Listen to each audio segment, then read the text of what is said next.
Want to learn how to draw cartoons? Then this is the channel for you. Don't skip through the video or you'll miss out on some great spoken tips that are dropped throughout it. Hit the thumbs up and the subscribe button as it really helps the channel, and hit the bell too so you never miss a tutorial.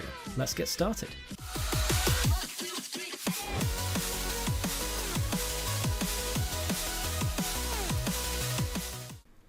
So we're going to start off with the head, and we're not going to draw a circle for this one. You want to kind of start off like you're drawing a circle, but then as you reach kind of the halfway point of the circle being finished, you want to just kind of flatten it out like this.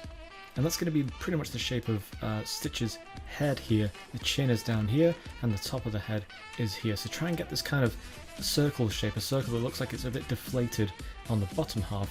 And as you can see, I've added a bit of a tilt to it. So it's tilted a tiny bit this way, and that'll be a bit more obvious when I draw a line down the middle like this, a line at a slight angle going a little bit this way. And then cut it down the middle like that just for symmetry, and then cut it across the middle like this, and you end up with 4 quarters. And they're a little uneven, these ones appear to be a bit big. That's because this bit here comes out a tiny bit further than the rest of the head. So we're actually going to start by drawing out the face, and then we'll draw the body underneath it. So here, these furthest points of the head are where the ears come out. So you want to come right up here, give it a good old flick as you get up here past the height of the head, and then curve it down, give it a nice generous width as you approach the side of the head again. You should end up with this kind of very unique, almost kind of like a bean shape, but not quite. And again, we need to do that on this side as well. So we'll go right up to the edge of my page there, give it a nice bit of width, all the better to hear you with, I suppose. And then we need to add some details to these ears. So there's a couple of folds. You can start here, and it ends up making this kind of petal shape, or more like one of those pitcher plant shapes. And don't forget, you need to cut off a little notch in both ears. This notch up here is in this kind of position up here, so I'll actually raise that just to make that a bit more obvious for you. And the other notch is down here, so you can actually add that one there. And again, I'm just going to rub that away for you so it's a bit more obvious. And again, we need to add those folds in. So that one just marrying into that line there, and this one again just kind of swooping along till it connects to that line there. Now for Stitch's face, it's best to draw the nose first because his nose is very prominent, it's very big, and it's right in the middle of the face. So if we draw this kind of gemstone kind of appearance, a bit thicker at the top than it is at the bottom, kind of peters out at the bottom. Okay, and add a couple of small nostrils at the very, very bottom of the nose. It's very easy to overdo those nostrils, so you want to keep them nice and small and very much at the bottom. And then either side of that you want to draw his eyes. And those eyes, you can start on that guideline, curve up and over, and then into where you started there. Notice how it comes out much more on this side of this guideline than it does on this one. It's only a little bit underneath the guideline. And again on the other side, another eye over here. You don't want to draw Stitch with only one eye, or it wouldn't really be Stitch. Okay, and he's got a little tuft of hair up here, so let's not forget that. 3 little kind of spiky bits of hair going on there. Now at this point you can add a small bump here and a small bump here, and these are his eyebrows. We're going for kind of like a raised eyebrow look for him, so he looks super cute, and you can actually add the eyebrows with a thicker line underneath that, just kind of riding over that initial guideline that we drew and sat underneath those bumps that we just drew a second ago. There's a couple of creases just over his nose here. And if you want to draw the pattern of his fur in, you can. It just kind of swoops in under this eye, goes right next to his nose, and it finishes off connecting to that eyebrow there. And again on the other side, kind of swoops in under the eye and then around to the outside of the head right here. You can add some shine to his eyes like that. Now it's really starting to take shape. You can really kind of see Stitch in here. A little smile over here, so it's going to come across and then it's going to swoop up as we approach the middle of the face. See how subtle that curve is, a very, very subtle curve. That's quite hard to get right. It might take a few tries, but I'm sure if you keep at it, you'll get it. There's a little bump for his chin here. Keep that nice and subtle. You might actually want to make it a bit more faint than I've made it there. That's more like it. Just keep that nice and simple so it doesn't look like a second mouth underneath his main one. So that's Stitch's head already done, so it's a good time to start planning out the rest of the body. His body is only just taller than another one of his heads are. So if you picture this, if I just kind of, if I find a way to clone this, okay, So if I drag this down, you can see, as a matter of fact, his body is more or less as tall as another head, because his hands are actually here, okay? So that's just as a reference for you. So if you want, if it helps you get the shape right, you can try and draw this exact shape here. You can trace it with another piece of paper to help you plan exactly how tall he should be. I'm just going to kind of go for it just for the sake of time and showing you.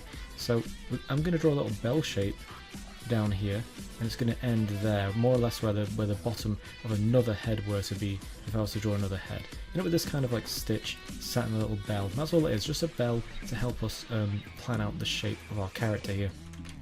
And I always find it easier to cut these things in half, so I've got a bit of a line of symmetry going on. So I'll add a couple of curves for the shoulders, just one on this side and one on this side. And what I like to do here is I like to plan where the limbs are going to end. So the limbs are his feet and his hands, obviously, where those are going to end, and then draw the arms linking them to the body. That's generally kind of a good rule of thumb in drawing. Generally, you often want to draw the ends of the extremities before you actually draw the arm, and that's because it helps you to draw. Like if you draw the arm first, you don't really get to have much control over where the hand is going. But if you draw the hand exactly where you want it, you can then draw the arm in a realistic way that matches it up to the torso. So all I'm doing now, all these are just a couple of circles where I know where I want his feet to be, and a couple of blobs to represent where I want his hands to be. They're only very gently drawn. These are just kind of planning guidelines, very much like this bell, very much like this line of symmetry here. And that's pretty much all they are. So then we can start actually adding the details. So you can start drawing claws around this, looking like a bit of a tambourine. And there's a big kind of circle in the middle of this as well for the pad of his paw here. And a line there. And again, we need to do it on the other side. So just adding these little kind of ovals around the foot, and then there's a circle just kind of sat in there. Okay, so now that that's in place, I can draw a knee coming away from this. So the knee curves towards the body and it ends just before we get to that bell, and then we can just kind of wiggle it up towards his shoulder and finish there. Give it a bit of a bend there. Okay, and the bottom of this leg can kind of come here, and we'll just stop that for now because that's going to go behind where the hand is, so it makes more sense to draw the hand before we finish that bit off. And again, over here we can just draw a knee, and we can finish it there because again we need to draw these arms first. So before we finish off these feet, we're actually going to draw the arms now. So the arms, starting from this point of the shoulder here, you can follow that bell down but then curve it out as you approach those blobs that we drew for the kind of the planning of the hands. Now for the inner arm, it starts about here, a curve that goes into another curve like that, and ends on top of that blob again. So you see how it all links up with where we place the hands. So again, we need to do this on this side. Where that shoulder ends, we're going to bring this out along the bell and end it there. And for the inner arm, again, bit of a fold, and then kind of bulge it out before we get to the blob for his hand. And now for his actual hands. So I think a good place to start is to draw the fingers first and then draw the claws on the fingers. So the fingers are pretty fun. I like to start with the thumb. So you bring a little bump out like this, and you fold it in towards the hand before drawing 1, 2, and 3 kind of C shapes that match in towards where we ended that bump for the arm there. And once you've drawn that, you can add in little claws, just kind of sticking out the end here. Okay, make sure you do one for each finger. And again, we get to do it on the other side. And I pick these poses for a good reason. A lot of these poses are generally quite symmetrical, and it's good practice because it makes sure you do things twice and it kind of makes sure that it sticks. This is a pretty good principle for learning, is to repeat things. If you don't do something often enough, you do lose it eventually. So there's a little tuft of fur on the chest here, and a small crease for the belly. And now these feet are looking a bit basic, so we'll finish these off. Right now I've got the claws drawn in, but not the toes around them. So to do that, all you have to do is do that. You just draw this kind of like, almost like a C shape on its side or at an angle, and it just touches the claw at the end as it curves around, right? And you end up with the little bumps, the little blunt claws on the end. And you can just kind of solidify this guideline that we drew initially for the foot. And there we go, that foot is done. So we're just going to do the same with this side. Pretty much there now. Okay, this is a nice easy bit to finish off the whole deal. There we go. Finalize that line there. Make sure that line matches up and touches there. You can add a bit of a curve here if you want to bring his belly down a tiny bit. That's up to you, depending on how your anatomy is looking here. But at this point, our sketch of Stitch is already done. That was pretty straightforward. So grab whatever you want to grab for inking it, like a Sharpie, or if you're using a computer, new layer and go over the lines again. I'm going to go and do that myself, so I'll catch you in just a moment. Is that some of our best work yet? Maybe, maybe. Hope you enjoyed the tutorial. Leave me a comment letting me know what you'd like me to draw next time. Don't forget to leave a like and subscribe to the channel if you didn't already to get some more great tutorials just like this one. Until next time.